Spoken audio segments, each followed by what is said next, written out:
and it's dark. I feel like the least I can do for the mothers lurking in the shadows is to give them a moving target.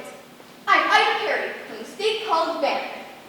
I've become painfully aware of that over the past semester, Miss Perry. No introduction would be necessary, but if you excuse me, I have some questions for you, if you don't mind, ma'am. It's late, Miss Perry, and I have a great deal of work to catch up with. And I have a deadline, ma'am. And that's your problem.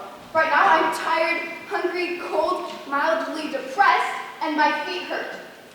My feet hurt too, Dean Whitley. They hurt because I've been running around all afternoon trying to catch up with you. And when you get home and sit over your meal, I'll be typing up my article for the Banner. And when you get to your bed and tuck yourself in, I'll be working on tomorrow's layout. And when you wake up in the morning, refreshed and rested, I'll be rushing to every new thing on campus, filling it up with papers. And when you get to your office, prop up your feet and start reading the Banner, you'll feel an intense sense of guilt. Because you wouldn't take the time to answer a few simple questions. It would have made my article so much more informative for the information to our students and staff of state faculty. I find it very ironic that people have fought and died to preserve our First Amendment rights, and some people just seem to take them for granted. Well, I don't, Dean Whitley, and I don't think that you should either. Good night, ma'am. Wait, just a moment, young lady. You know, I did a bit of fighting to preserve those rights myself. When you were just a gleam in your father's eye, I was not. And you, ma'am, more than most, should appreciate my dilemma. An informed populace is a cornerstone of democracy. And how can I inform the populace if those that are privy to information refuse to do their part? You sound like Professor Tremaine. Nothing would please me more, Dean Whitley. You said a few questions. How many is a few? 17. Are you hungry, Miss Perry? And I've eaten since breakfast. Well, I'd be glad to answer your questions over the dinner table. Is that all right with you? I wouldn't want to put you out. I find that difficult to believe. My husband's cooking meatloaf tonight. Care to join? I hate meatloaf. Oh, fantastic. Very fantastic. You can have 2 servings. After you. Hey, give me that first. Not now, you started article right. You know, Dean Whitley, about those funding cutbacks. What's the world coming to?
What is it, Chesterton? Breakfast is served, madame, and I also purchased a copy of the Metro Enquirer as you have directed. Would you like to eat now, or do you prefer to complete your regimen first? Unfair, Miss Chesterton. What's for breakfast? Bean curd and seaweed puree. That would keep a laboratory rat alive. Perhaps not, but then how many laboratory rats attempt to come back in motion pictures? You'd be surprised, Chesterton. I've been pushing myself to the limits of my endurance these past couple of days. What do you think, Chesterton? Notice any difference? Oh, indeed, indeed. Good boy. You look positively new by me. Take 2. Svelte? What are you looking for? A raise or what? Idle flattery is not my forte, madame. Diet and exercise have worked wonders for you.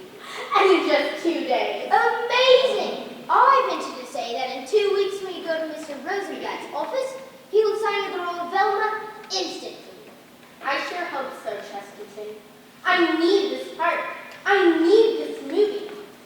Do you realize what it could do to my lackluster career to be in an epic like Return of the Bible? It could turn my life around. And it will.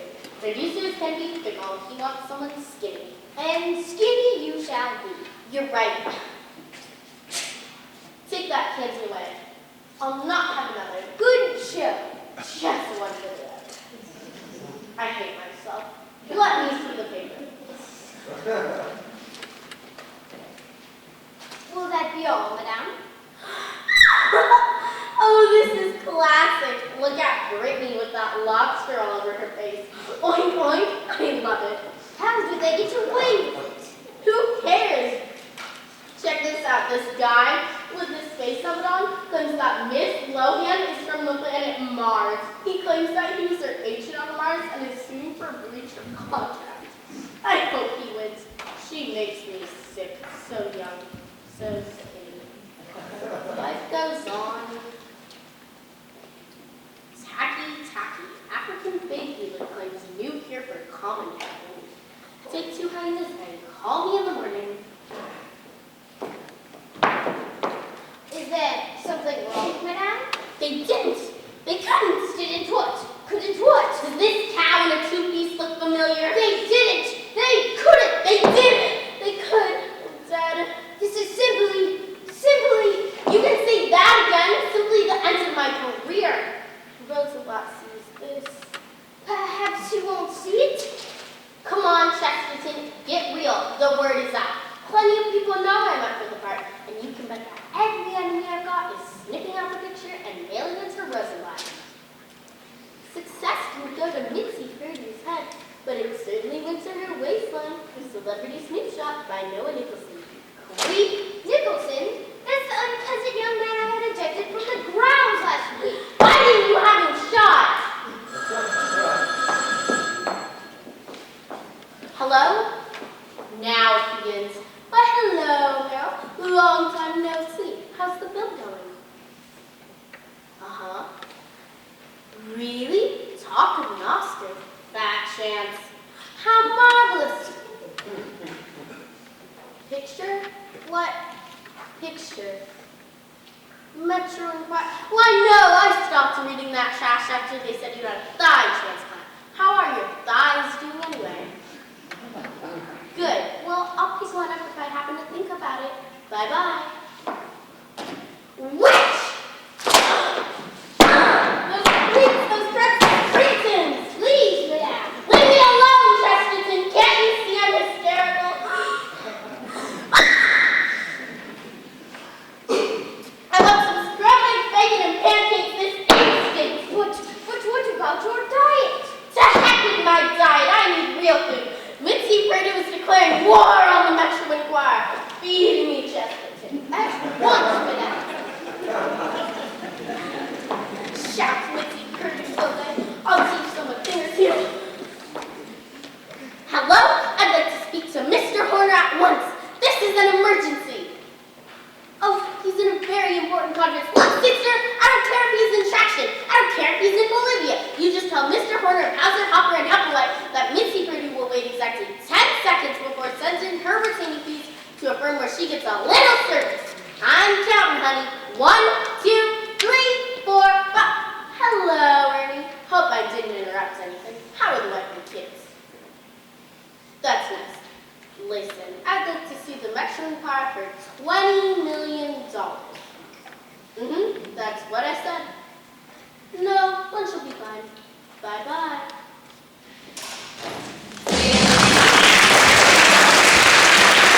Thank you.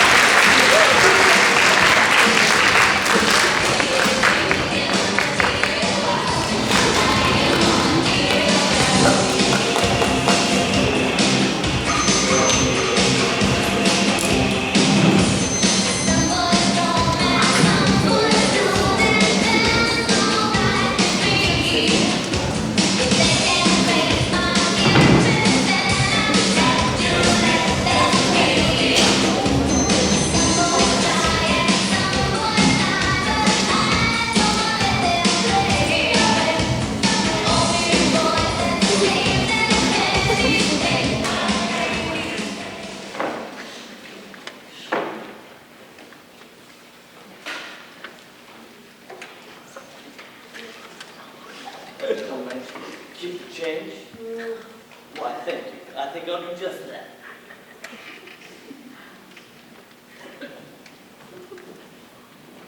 Are you Mitch? What's to you? No Nicholson, Metro Environment. That guy's message? Oh, yeah. How you doing? I think I should come down here. You got me interested. How about a drink? You got me milk. Milk? This is like a dare to you. Then I'll pass him the drinks. Why don't you just fill me in on the details? Are you sure Professor Tremaine has been coming down here every week?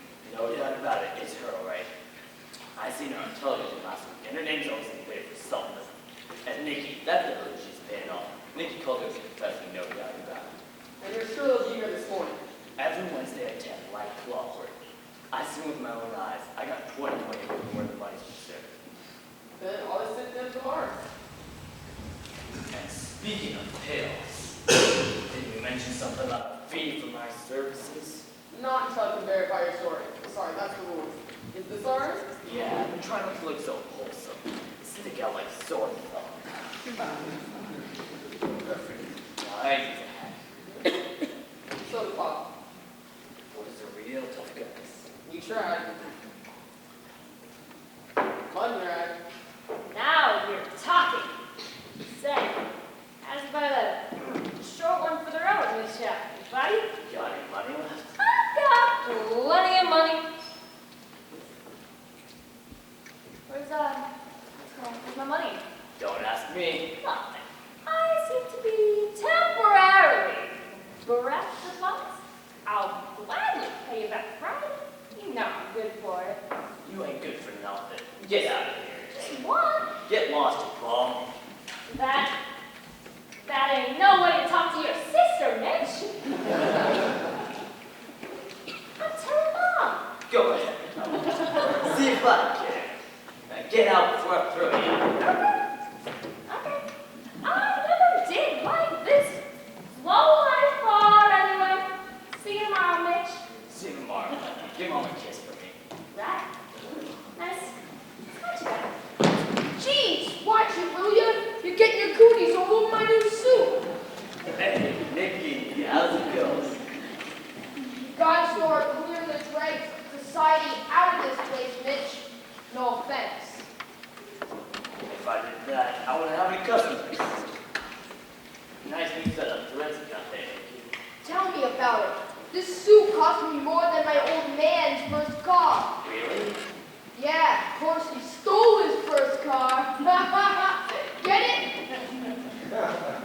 These are nice threads.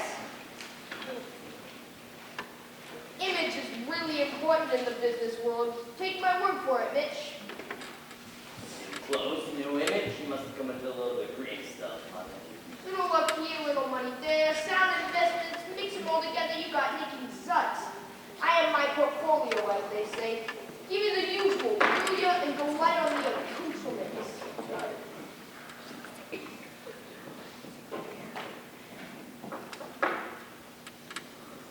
You got company. Hey, Professor, come on over. I got you a place safe. I prefer to sit at a table, if you don't mind. Mine? Why should I mind? Want a cup of coffee or something? No, thank you. I have a senior seminar starting in about 30 minutes, so I think we should just conclude our business. Fine with me, Professor. I hate to resort to cliche, Mr. Zutz, but we really can't go a meeting like this. You've already been over this, Professor. Remember, this place is just fine. Did you bring the dough? Oh, I had a little problem. Those are the kind of words I do not like to hear. Bear in mind, I work for a college, Mr. Zutz, not a bank. Money's tight these days. So I've heard. Now, did you bring the dough? I got it. I'm afraid it's not quite the amount you said you needed for this week. I got people dependent on me, Professor. I got obligations. I know, and next week should be better. We're getting more in the miscellaneous account. I'll bring more money next week. That's my Professor. You know how I hate to be disappointed. Well, I don't know how much longer I'll be able to keep this up. For your sake and mine, I hope you keep it up until a little transaction is complete. You wouldn't want to disappoint my friends, would you? Certainly not. You know how touchy they get. Well, I'm doing the best I can under the circumstances. I've never really done anything like this before. Live and learn, Professor, live and learn. You sure you don't want a cup of coffee? I really must be going. Me too. Are we on for next week? Unless something comes up. Try not to let that happen, okay?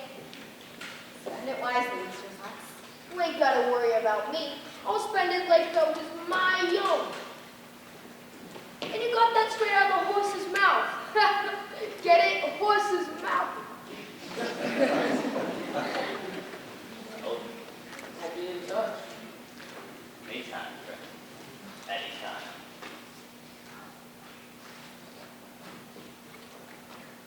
Is something wrong, young man? Not a thing. In fact, everything is just fine. See you, Mitch. Thanks. Thank you.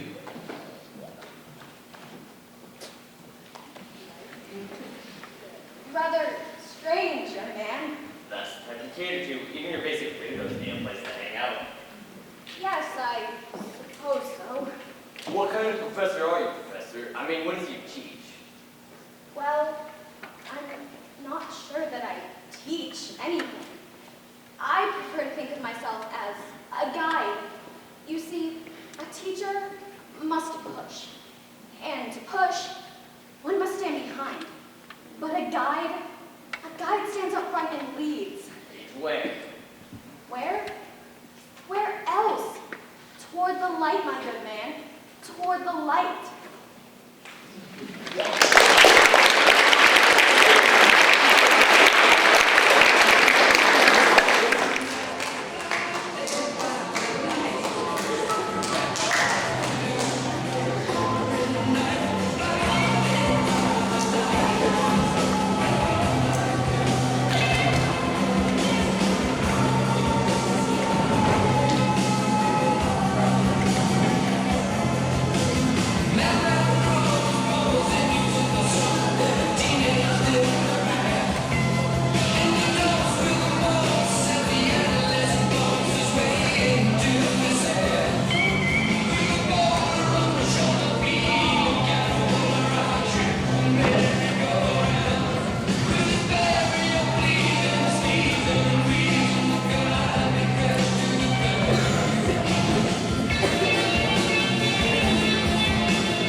And what is that light, you say? Is there a rosy glow at the end of that tortuous tunnel we call journalism? Well, there is, ladies and gentlemen. And that light is the truth. And the truth is what journalism should be about. Of course, we know there exists a subjective chasm between what is ideal and the real world. But as a working journalist, your job is not to interpret or editorialize, but to present the who, what, when, where, and why.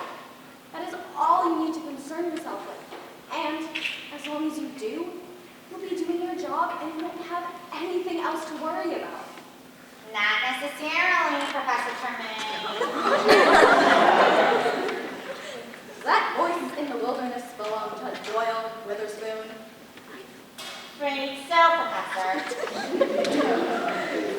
Pray tell, Doyle, what else does a journalist have to worry about? If not the facts? How about coming up with a run-run and a little frills like we did medicine? Granted, the starting pay isn't that great, but look on the bright side. At least you'll be working long hours. Goody, goody. Some things are more important than money, Doyle. My landlord doesn't seem to think so. I'm serious, Doyle. I know that, Ida. Everybody knows that. You're a very serious person. Nobody forces us to major in journalism. We're here because we want to, because we're interested, because we care. So the pay isn't all that great, so what? So you work long hours, you've got advertisers howling, and politicians grumbling, and the public asking for your head and getting needs a new pair of shoes. But you know what you do? You hang in there. You do your job. You know why? I'll tell you why. Because you've got something else. You've got the First Amendment of the United States Constitution backing you up. And you've got a responsibility. Helping little guy who's getting stepped on. Who thinks that nobody cares. And that's not all you've got. You've got a byline to keep you awake at night and a deadline to keep you company. And you've got the clappy clap of presence to rock you to sleep at night. And the only 3 words you want to hear aren't, I love you, but job well done. And for best actress in a classroom situation, the nominees are... Come off it, Doyle. Do you really believe in that stuff? Do you, Ida? Bob, this is Ida Perry. Of course she believes it. You're darn right I do. And we would all be better off if more of us had the passion and conviction of Miss Perry. Conviction she's got. I could testify to that. As for passion, well... Remember, chapter 9 on ethics for the next class meeting. And can I see you for a moment after class, Ida? Sure, Professor. Want me to wait, Ida? Why don't you believe everyone? I'll meet you back at the student union. Right. And just kidding with the remark about passion. Actually, you're the most passionate girl I've ever gone out with. Actually, Doyle, I'm the only girl you've ever gone out with, and that was 5 years ago. I thought your lecture was very stimulating today, Mrs. Tremaine. Even metaphysics